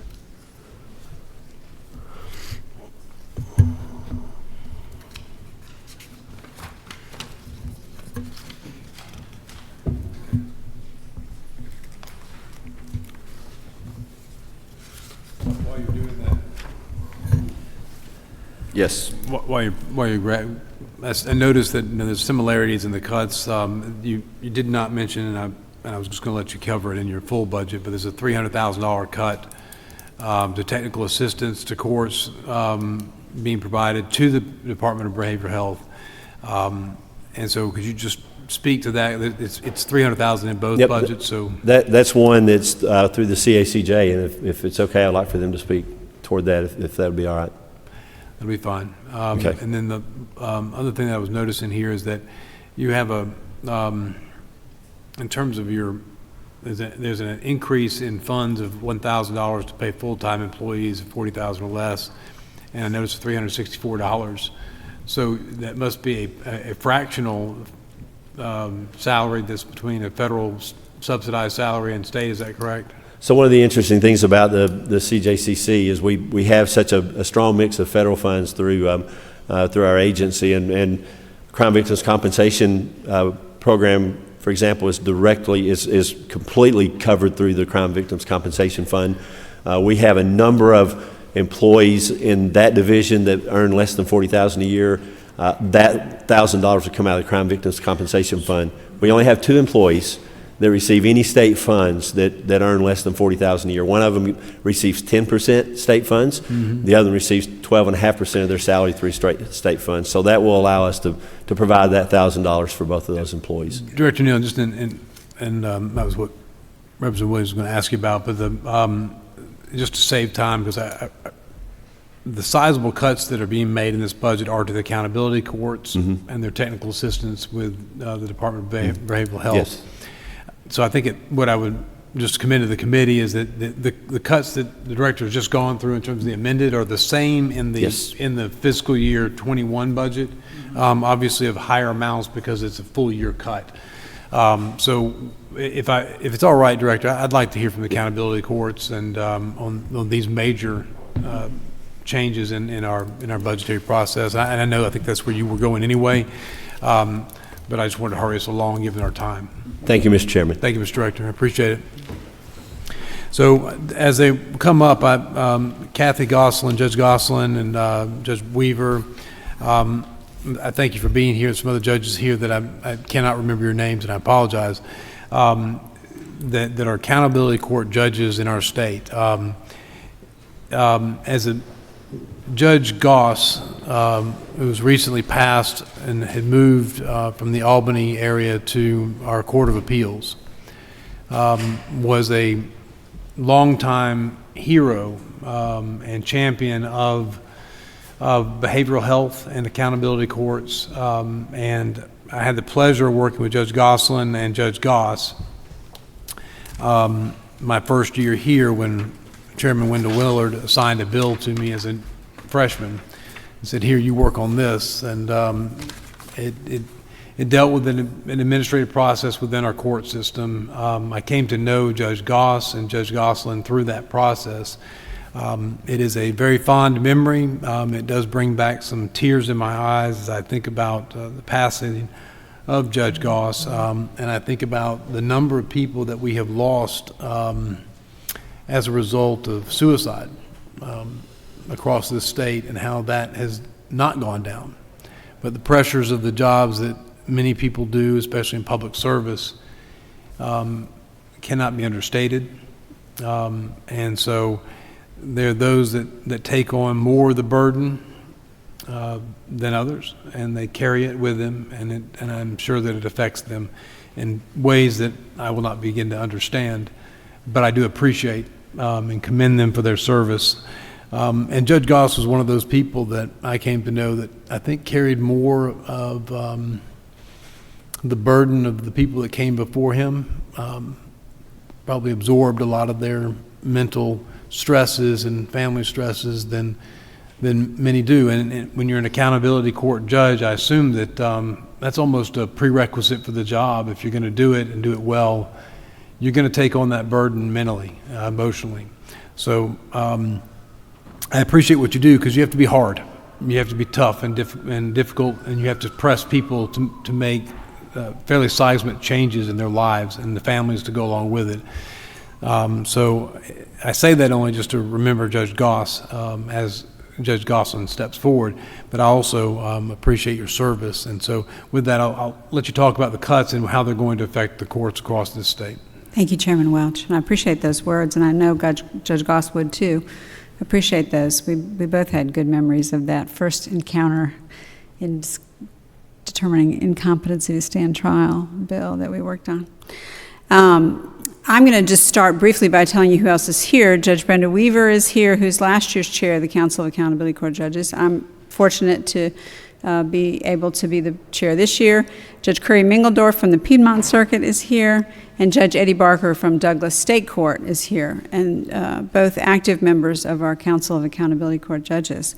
Most of the presentation you're going to hear is from our super competent Executive Director, Taylor Jones, who has all the numbers at her fingers. I'm going to be wrapping up with a couple comments, but I do want to say that the cuts that were in this budget, although we completely understand in a tight year that everybody has to make cuts and everybody has to tighten their belt,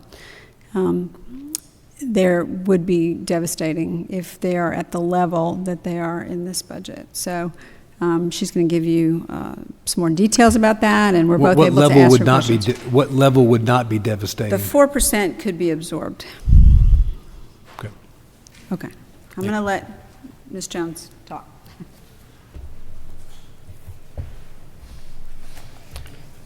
Well, good afternoon. Thank you, Judge Gosselin. I'm going to speak a little bit, obviously, about the cuts while I'm up here, but also about some of the good work that our courts are doing. And I know we handed out some materials prior to... Cuts first, please.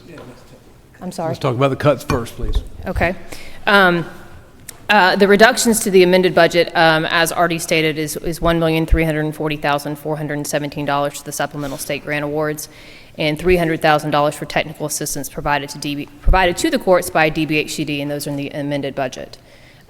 In the reductions to the 2021 budget, there's also the $300,000 cut to the technical assistance provided to the courts by DBHCD, an additional $45,000 reduction to the DCS day reporting sitter line item, and then $2,119,440 to the state grant awards for accountability courts. The recommended reduction amount for fiscal year 21 is approximately 8%. Of the total budget for accountability courts, and it's a 5.3% reduction to the amended amount for 2020. 5.3? Yes, sir. Now, are there matching funds that go along with any of these, especially with DBHCD funds? Are there matching funds that come in to those? No. So this is purely state money, no federal dollars. To DBHCD, yes. Okay. And so in addition to the $10 million core cuts that we're seeing with DBHDD in this budget, these are the ancillary cuts that are also on the outside that you don't see unless you look into these other subject areas, which I think is true for a couple of the other areas of public safety and other branches of government. Tell me about the technical assistance that DBHDD is providing to the courts and how that impacts what you do. Sure. The funding for this effort is primarily in the form of 3 liaison positions that work with our courts and the community service boards that receive funding directly from DBHCD to support the treatment services provided to accountability courts. They're helping to provide technical assistance in the area of new service guidelines to ensure that the treatment that is actually occurring in the CSBs for accountability courts is consistent across the state and at the level of dosage that we need for our accountability court participants. So it's 3 positions that are helping to liaison between the courts and DBHCD and that CSB. You said dosage. Yes, sir. Are you talking about administering a medication? The number of treatment hours that are actually provided to the court. So based off of the level of need that a participant comes in to the court on, their dosage is going to vary. So we want to make sure that there's enough dosage happening so we can have those good participant outcomes. And so these are psychiatrists or psychologists that are actually providing counseling hours that we're talking about? Yes, sir. Okay. Not the DBHCD positions. No. But they're helping facilitate that or ensuring that they're getting the requisite amount? Correct. These facilitators? Correct, yes. How would this be done without the facilitators? How can this be accomplished? It would primarily fall back to the local courts to try and monitor. It'd be a difficult thing for them to do, being that they don't work for DBHCD or they don't work for the CSB. It'd be another thing that they try and monitor as part of their treatment contracts. Excuse me, what degrees is the accountability court judge expected to have? I'll defer to Judge Gosselin on that question. Okay. The facilitator positions, I assume that these folks are trained and knowledgeable in making sure that the right dosage, the right protocols are administered relative to people with mental disabilities. Is that what we're That's referring correct. to? And so these individuals are in need of some psychological treatment to help them overcome either an addiction or maybe some violent reactions, some post-traumatic stress disorders. Ma'am? And severe and persistent mental illness. Could you step up and just... Sure. Severe and persistent mental illness for mental health courts as well. So again, the question would be, so it's just going to fall back to the judge and his or her staff to try to monitor this? That's correct. Are there tools that are made available through CJCC that would help with monitoring some maybe programs? Technology is not the cure to everything, but it seems to be a popular placebo. My question, so is there something else that can be done, some kind of technology that can be used to screen this, to reduce it to, one statewide facility that's helping to monitor these things, or is it, I'm trying to figure if this is a solution to the need for facilitators? The facilitators work mostly in areas that don't have as good a working relationship with their CSB. In some areas of the state, we do have a good working relationship with our CSB. So it really depends on where you are and what services are offered by your community service board. How many facilitators then, or how many judges are assigned to a facilitator?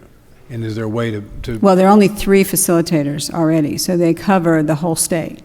Well, you said there's the local staff, in some jurisdictions, local staffs are able to cover this, and they have a good working relationship. So I'm understanding that to mean you wouldn't need a facilitator for some of those circuits. I don't know if we know the numbers right now, where it's more needed, where there isn't the strong relationship with the I think that would be CSB. helpful to know. We can find out, probably. And it may have already been presumed in the 3 that you gave us last year, I think it was. Right. So, okay, let's speak to the amount of cuts to the actual grants.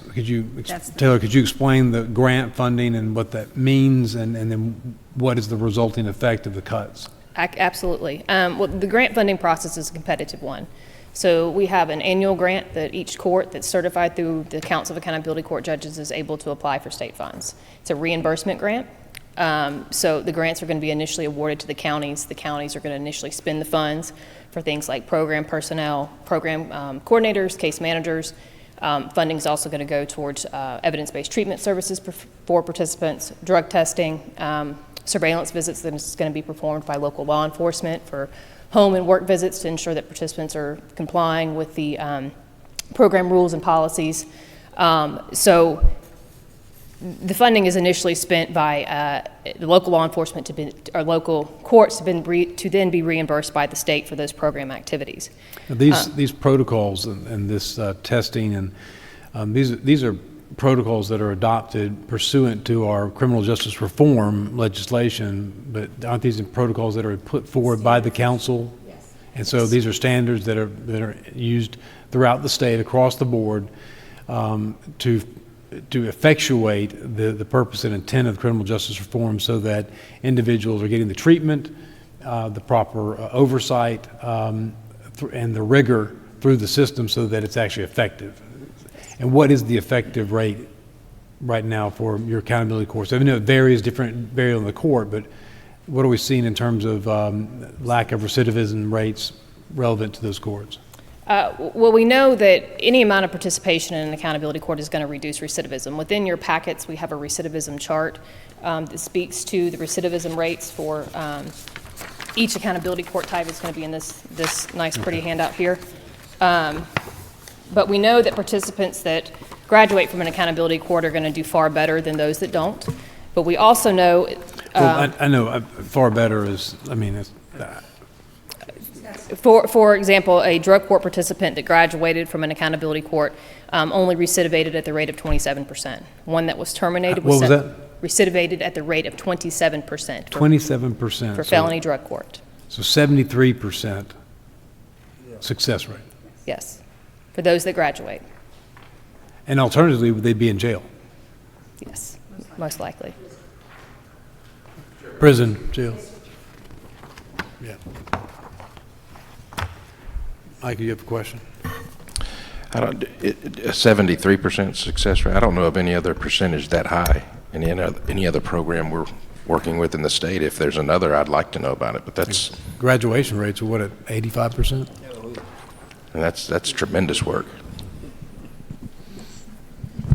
Okay, sorry. I want to put real numbers. I don't want qualifiers. I want quantifiers. Okay. So.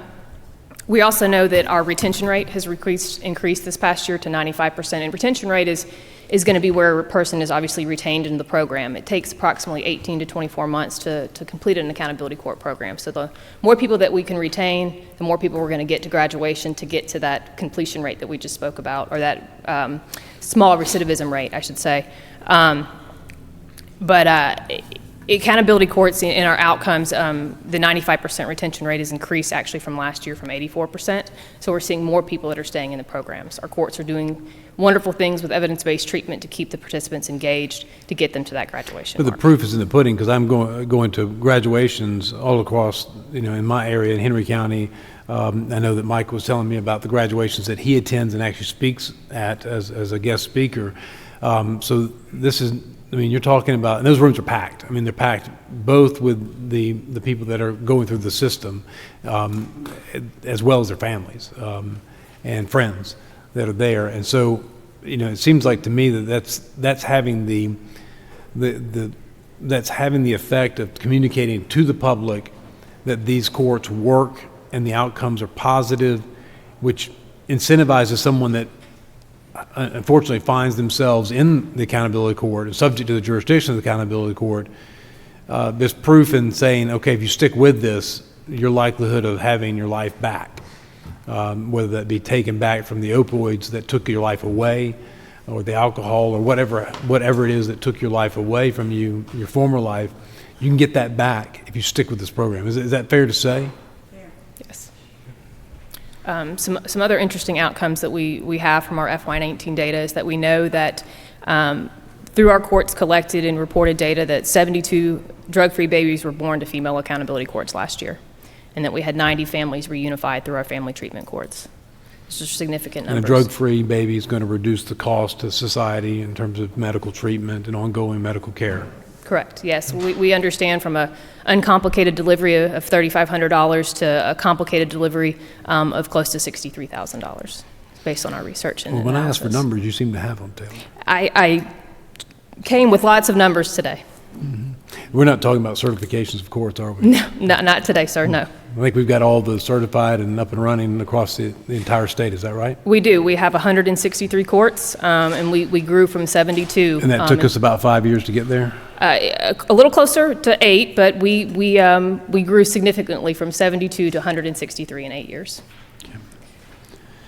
I'm sorry to derail you. I just want to make sure we're getting some of that information out. No, I'm happy that you asked those questions, Chairman. Some other things I'd like to share is that in a recent analysis of our data is that for every $1 invested in an accountability court here in Georgia, that there's $7.74 saved. We also know that last year in fiscal year 19, we served 12,670 participants compared to the 10,656 that we served in fiscal year 18. But these individuals that would they otherwise find themselves in state prisons or they be in local jails for a period of time, depending on these are not high-level crimes. These are low-level crimes that are based in addiction-driven, but and not all of them, because the very courts different. There's different courts. So, but the question is really getting back to, are there costs that are offset, local costs to the local jails, sheriffs, and counties that are saved by going through the accountability court system that would otherwise be a burden on the local taxpayers for each county in the state? We would absolutely say yes. There's definitely some local savings. Did you want to speak to that, Judge? There's savings on both ends. I mean, the DUI courts, for instance, that Judge Barker presides over, that obviously is a savings for a local jail. Any misdemeanor courts that are involved in the accountability courts would save local jails. A lot of us have folks that would end up with shorter sentences. But then we have drug courts and some mental health courts that have people that would end up in prison. And so we have a statistic about how much it costs to be in prison for a year of about $18,000 a year versus an accountability court. An average cost is about $3,600. Could you extrapolate that out, Taylor, for the number of people that have come through the accountability courts, just looking back a year, that would have been DUI or mental health, and help us to understand and assign, then we multiply that out, because we know how many people came in, we can assign a value that way, and maybe you have those numbers to understand that 18,000 times X number of people throughout the state of Georgia, and that cost would have been however much to taxpayers. And that way we can compare that, relatively speaking, to the amount of cuts that are being asked. We could do that math and get it to you, yes. Because I think we have all the figures. So. We do. Okay. We have those figures, and we just need a little time to perform that analysis, but we can get that to you quickly. I think that's important to see relative to these cuts, what that looks like. And it also goes to what I'm getting at is an unfunded mandate that we're pushing back. As you cut these things, you actually push this back onto the local governments, counties in particulars, that I'm concerned about. But Representative Williams has a question. Thank you. Thank both of you. Judge, what you said when you initially got up in direct response to a question from the chairman, that the full 10% or so cuts would be devastating. And as I look at this, I have a serious problem, and somewhere the math got messed up. We've seriously cut behavioral health dollars. Now we're cutting accountability court dollars. But the cost won't go away, it'll just change who pays. Yes. Because somebody's going to pay for this. Folk are not going, well, I can't do this now because, courts run out of money, so I better wait until the money comes back. It's not the real world.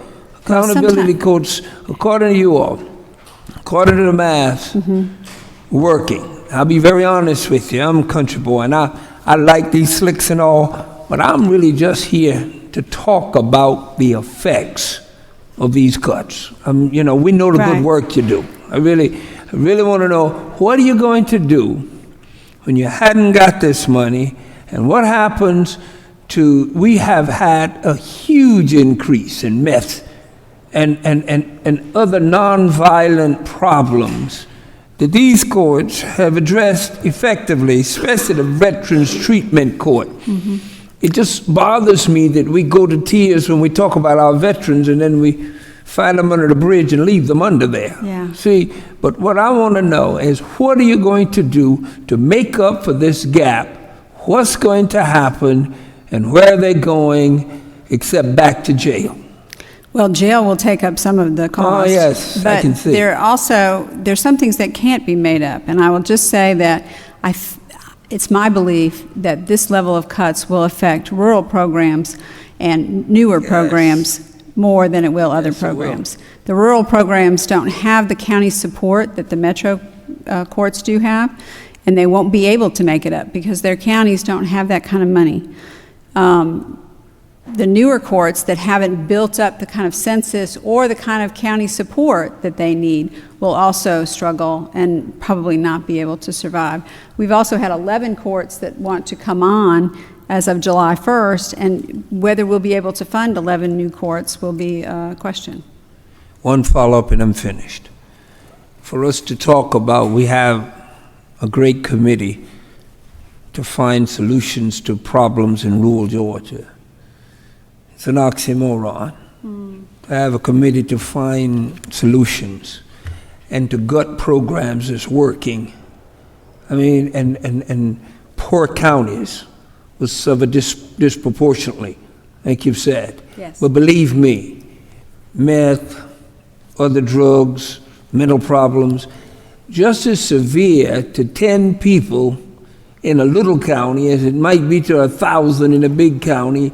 The effect on these little counties are devastating, and it's unconscionable to go back to the dark years. I don't care what the excuses are, but it's unconscionable. Thank you.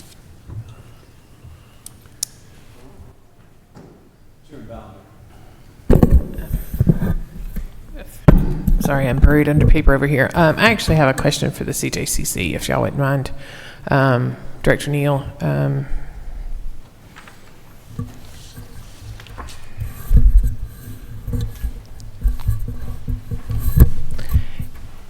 And my question is this, out of your budget, in your amended budget, there was a 4% reduction that was requested by the governor, and currently your grants to the Council of Accountability Court Judges constitute 83% of that.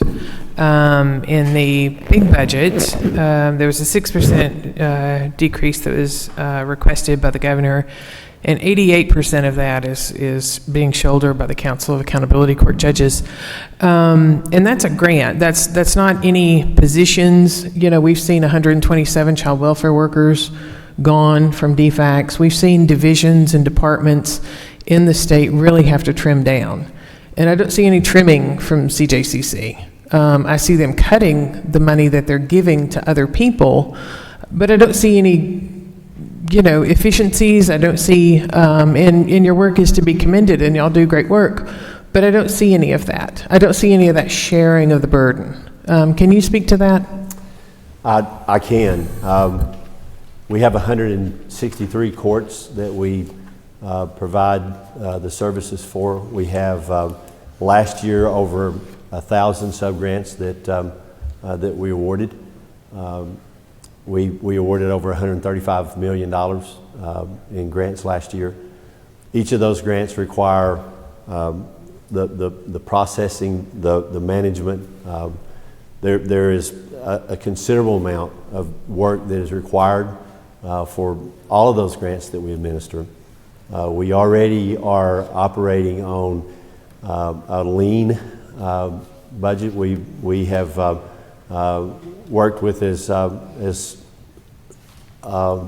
skeleton of a staff as we can to be able to process some 45,000 payments annually for over 1,000 sub-grantees, and in addition to, it's not just processing payments, it's making sure that all of our partners are doing what they have to do to meet eligibility requirements, whether it's the accountability court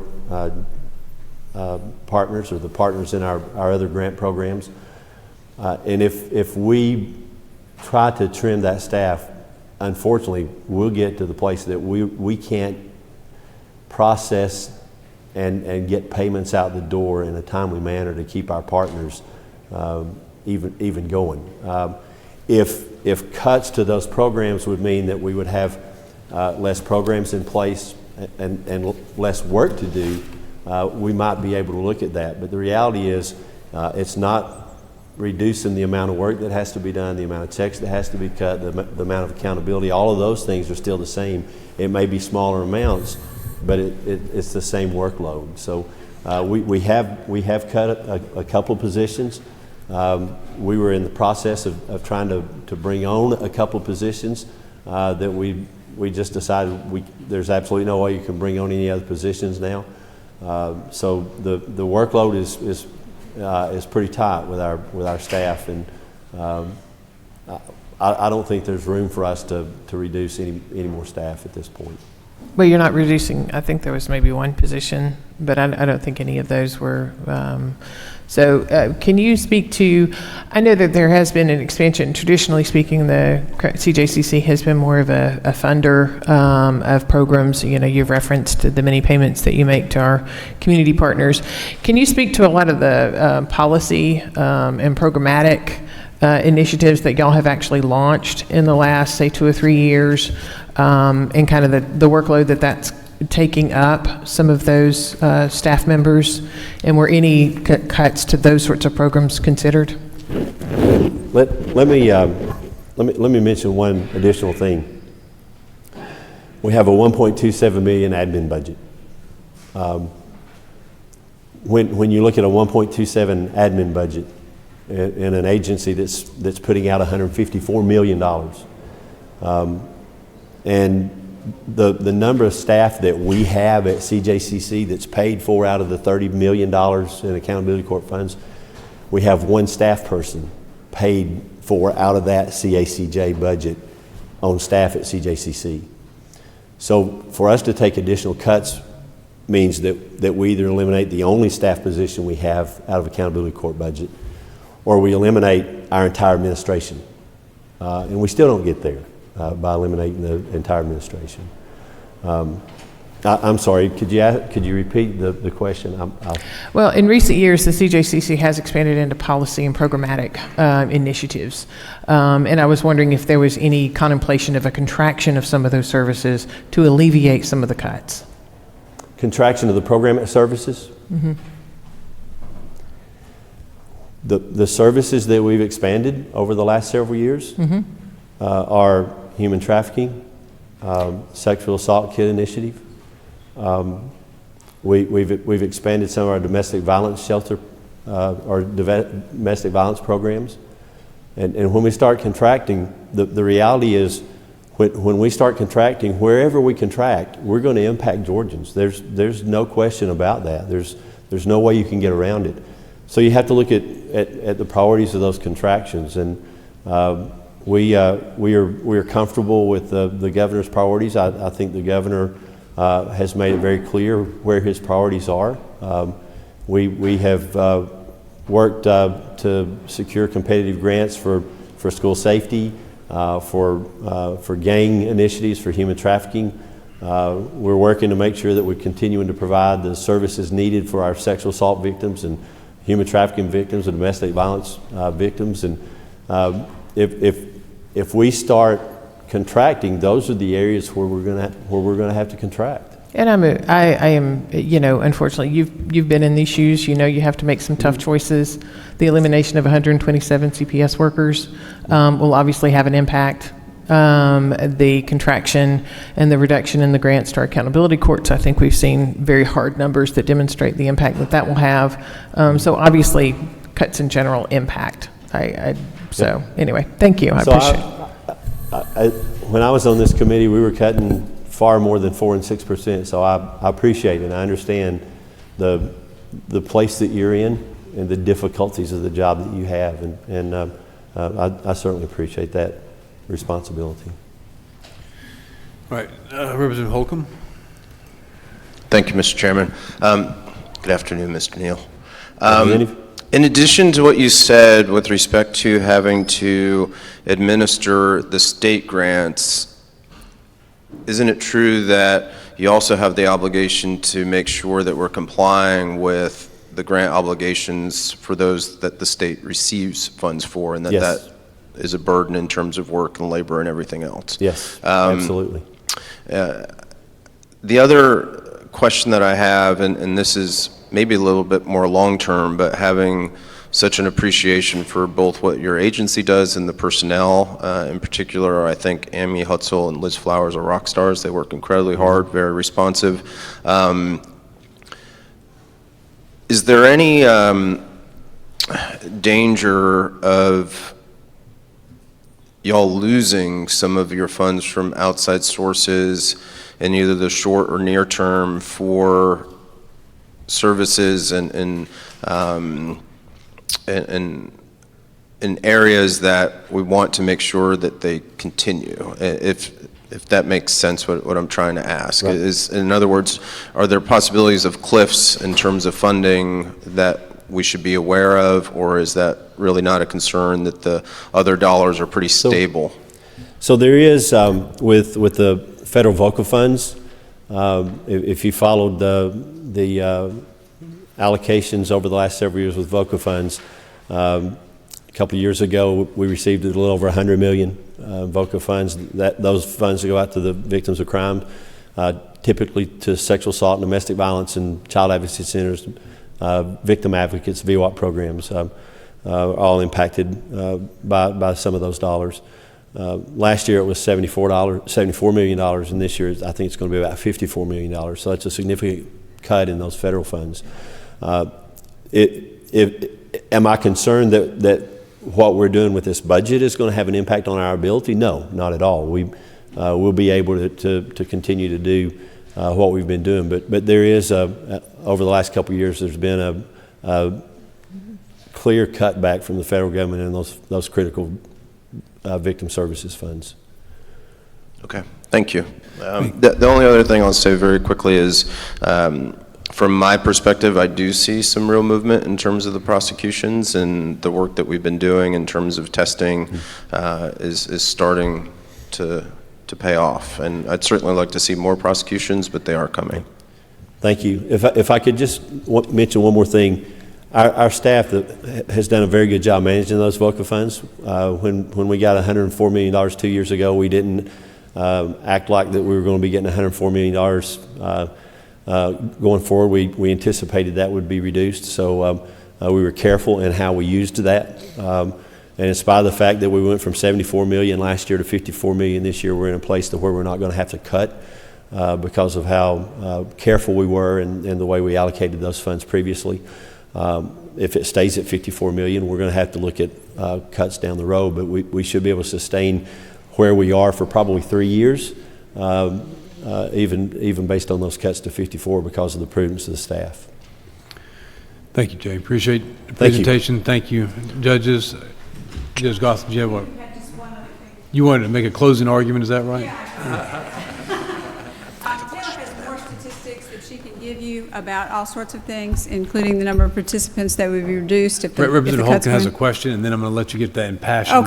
Okay, impassioned, yes. Thank you. I'm always interested to hear statements about statistics and return on investment and reduction of recidivism rates. But I'd like to know the methodology that was used. Was it a sample? Was it a full analysis of the entire data set? What years were used? Is it a 3-year time period? Is it longer? I think those level of details matter so we can evaluate that. This is the detailed person. We have a full report that explains the methodology that we would be happy to discuss with you and or send to you, whichever you I'd like prefer. to see it. Thanks. Absolutely. Any other questions that especially about numbers that Taylor can No, answer? Taylor, if you just send that to Courtney and to Representative Holcomb, but Courtney will distribute it to the entire subcommittee. 2 things I want to say. One is that we have enjoyed a very good partnership with CJCC over the last 8 years, and we do appreciate the work that they've done for us and with us. One of the statistics that we don't currently keep, but that we are talking about keeping, is the number of participants in accountability courts who are victims of domestic violence, who are victims of sexual assault, who are victims of child abuse. I can tell you from 15 years of presiding over a mental health court and 5 years of presiding over a veterans treatment court that the vast majority, and I would venture to say it's a very high percentage of our participants have come from significant trauma, and that trauma involves sexual violence, domestic violence, and